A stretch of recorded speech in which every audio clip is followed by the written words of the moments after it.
Saturday at Yonkers Raceway, all the action begins. $3.3 million worth of purses are on the line. We have the New York Sire Stakes Finals, the $1 million MGM Yonkers International Trot, couple of invitationals, $250,000 a piece. It's really an unbelievable 11 race card. Starts at 12:15.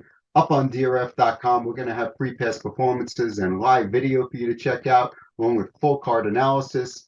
And one of the other things on the card is a $15,000 seated pick five, which could have extra carryover money. We don't know how much yet as we're shooting this video, but I know that's something that my guest today is going to be interested in, and that's Thomas Svensen. How are you, Thomas?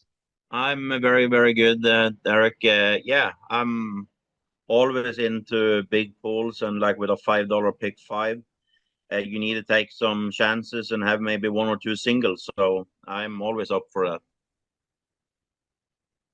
The reason we brought Thomas in, obviously, is because we have the MGM International Trot, $1 million on the line. Thomas is familiar with all the European horses, so we're going to throw that graphic up on the screen, and we're going to talk about this race because it really is an exciting race. 10 horses are going to be lined up, 8 on the gate, 2 in the second tier. And the favorite in this field, at least on the morning line, is Ethanol. And one has to wonder, seeing him race in this race last year, whether or not he's going to be able to handle the turns, Thomas. That was like biggest question mark I had last year with Ethanol was he's a very big horse, like a huge horse. So for me, he always going to benefit of the bigger tracks, like if he was racing on Meadowlands and the Red Mile. But last year he didn't struggle on the turns like we expected. He got almost like tackled of the driver to Coxdale that day. So it wasn't his fault that he made a break. He is the morning line favorite. Maybe it's with that post he didn't need to worry where he's gonna be. So I'm not like last year. I was worried going in if he was gonna handle the Yonkers turn, but this year I'm more confident that he's gonna be okay. Well, we're going to take a look at his last victory, which was on July 15th. And what's interesting is we're going to show the start and the finish. Beginning of the race, he actually leaves the gate, something he's really not known for. He goes for the lead, and then he ends up winning on the lead, and taking this field. He has to make a second move to the front, but does a really good job winning. I mean, I don't think that's the race we're going to see from him at Yonkers. I think I talked to trainer Richard Westerink, and he made it seem like he'd be excited if the horse got away like fifth and can come first over and kind of grind them down.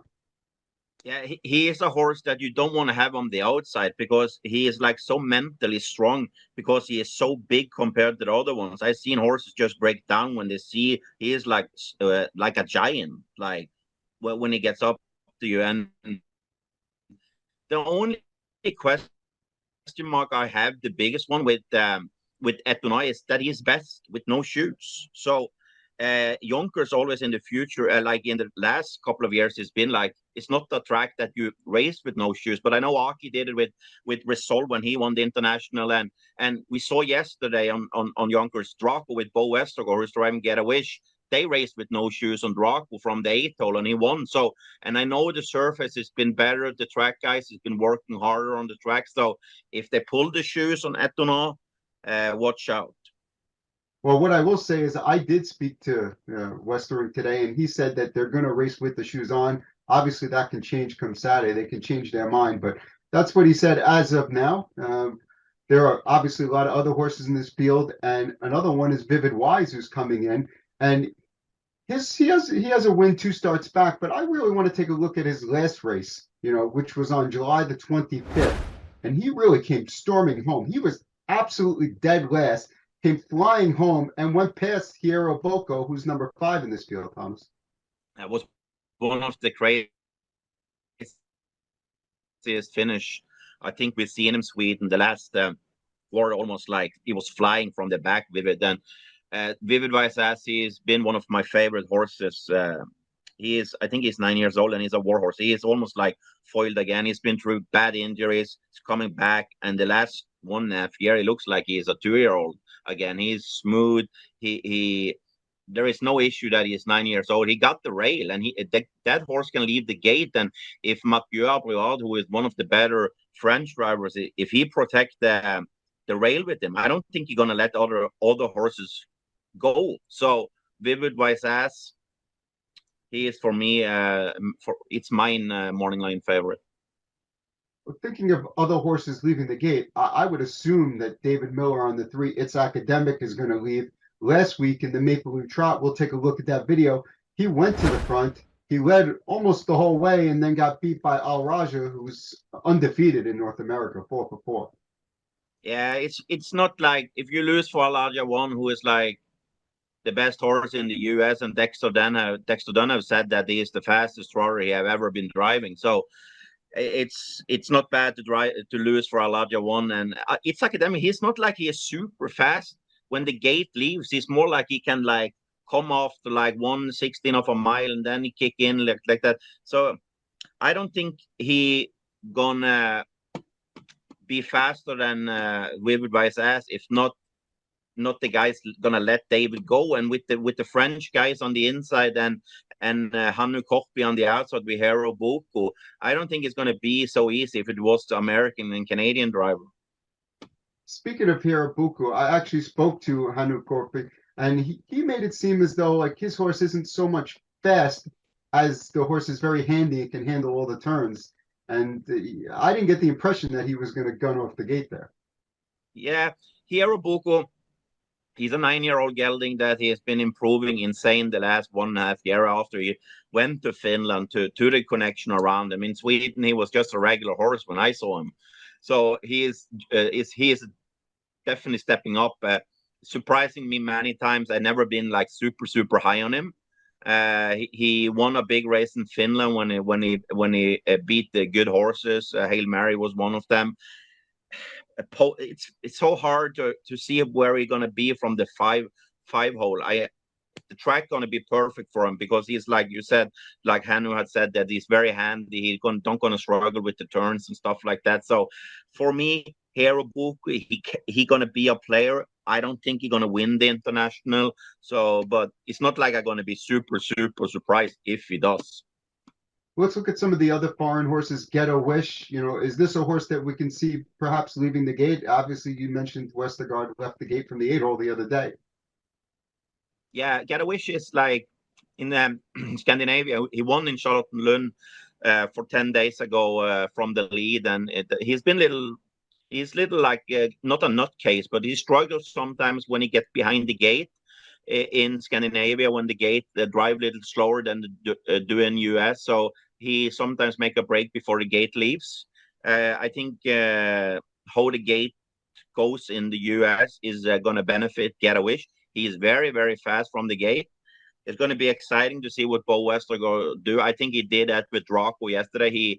The guys who own Draco is a good friend of him. So I think that's why they tried to race him with no shoes yesterday to see if they can at least pull the front shoes on Get a Wish to see how the track was. And I don't expect it's some very good friends of me who have been going around here in Jersey to the Southern farms with and to the trainers with the guys who own Get a Wish.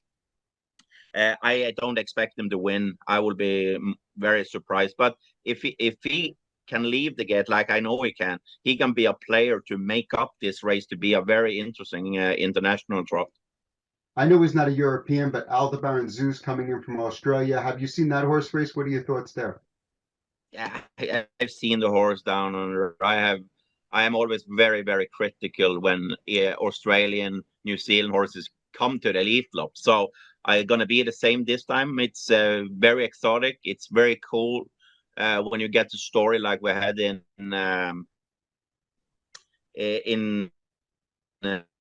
elite club there with the Australian horse, and he raced much better than expected. Normally they are not like horse that who maybe he benefit little of the distance. That is a mile and a quarter. Bad post.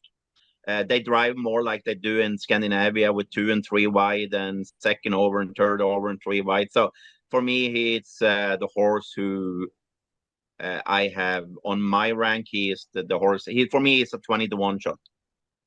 Nigerian Jet, it looks like one of the sharper horses in the field. The problem is he's got the 8 hole. He doesn't look like he has much early speed. How does he get into the race? It's my favorite horse, and not this race. I've been talking about Bangurian Jet, like when Alaja won, come from Alexander Guchador, Duakis Wanstead, and he's been winning everything. If they do the same with Bangurian Jet, sending him to Aki after this season, I'm gonna promise you guys that Bangurian Jet gonna be a big player in the big races. I love that horse since I saw him as a 4-year-old. Bad post. I was hoping he had a good post, and he will be a top contender from this post. You need to have so much luck. But Ben Guren, go in and see the last race he did. He was flying on the inside, so he definitely coming into this race with top form. I kind of like Jiggy Job a little, and listen to me out as to why I like the horse a little bit. I think that he's in a good spot because Vivid Wise is certainly going to go out pretty hard. I think he's going to be in a favorable position early, and perhaps, I mean, this horse really hasn't been that bad. We've seen Aki Sponsa get these horses ready off layoffs. I mean, I know it's a 4-year-old versus all the more seasoned horses, but can't the trip work out nicely for this horse in this race?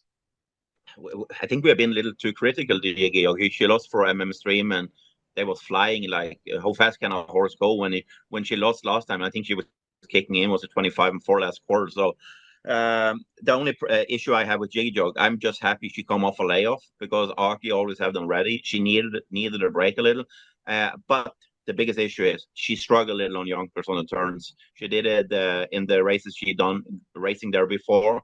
I think it is a very good post for her. He don't need to leave anything. He can just protect the position he have in the helmet behind Vivid Vice Ass or Ethanol or something. On a speed, if she is have a helmet, not many horses can follow Jiggy, try to defend Jiggy Jog speed. But I will have a very good eye on the warm up when they're gonna slow go. They always go a mile in the warm up and always little around a turn, a quarter there in 30 seconds ish something. And I will see if she struggle. I'm not gonna have any money on her because I have that back in the mind that she struggled on the turns on Yonkers.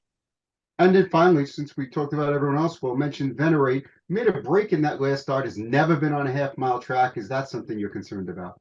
Yeah, I'm concerned about Venary on a half-mile track. I see Marcus, and me and Marcus is very good friends. I work with Lucas Wallin on Melander Farm every day, so I see Venary every day. We Melander train like we do on the deep sand. Sometimes they go on the track and a half-mile, but it's no speed. Venary for me is not a horse that's going to benefit any way of a half-mile. Can he go a half-mile? Yeah, maybe he can, but I know he struggled, especially on the last turn on Maryland. So I would be surprised if Venary, when you need to go the speed, you need to go on Yonkers to be a player in the international, and he need to maybe do that in this, maybe 3 wide or at least coming first stop or second, get a trip. He don't gonna be. He need to do it little wide, and it's going to be hard for me to see how he handles that wide last turn or the second last turn. So when the right for me, I will be happy for the connection if he stays flat and get a good piece of it. But I will be a little surprised. Well, for this race, for the race 7, it's a 3 o'clock post time, the MGM Yonkers International Trot. I'm going with number 1, Vivid Wise, as my top pick. I'm using Jiggy Jog second. It's Academic, who I think is a lock to be on the board somewhere. And Ethanol too. I think if Ethanol trots, he could certainly win this race. I fear that the price is going to be shorter than I want to take. What did you go with as your top picks, Thomas? I like when I saw the poster for me. Vivid Vice Ass, he have a top form. He have the rail. I need to go with Vivid Vice Ass. It's Academic. He's so handy. We like David can just throw him into the first turn. He can leave with him. He can back him up. He's like a card, right? We never pulls. So I have It's Academic as my second choice. Maybe I should have Ethanol as my second choice because I don't think he's gonna struggle on the turns like people thinks. For me, it's the horse to beat. So I have Ethanol as a third choice, and I need to have the horse of my heart, Bangurian Jet, as a fourth choice because I know the class the horse have. The post is terrible, but we know if something makes up, we get a couple of breaks into the first turn, and if he can get a decent trip, maybe a second over trip, then after that, Ben-Gurion Jet is going to be value. So, but it's going to be hard anyway. Remember, 11 race card. Post time is 12:15. 8 New York Sire Stakes finals for 2 and 3-year-olds. You can get free PPs, and you can also watch the live races. Put the QR code with your phone. It'll get you there. Good luck.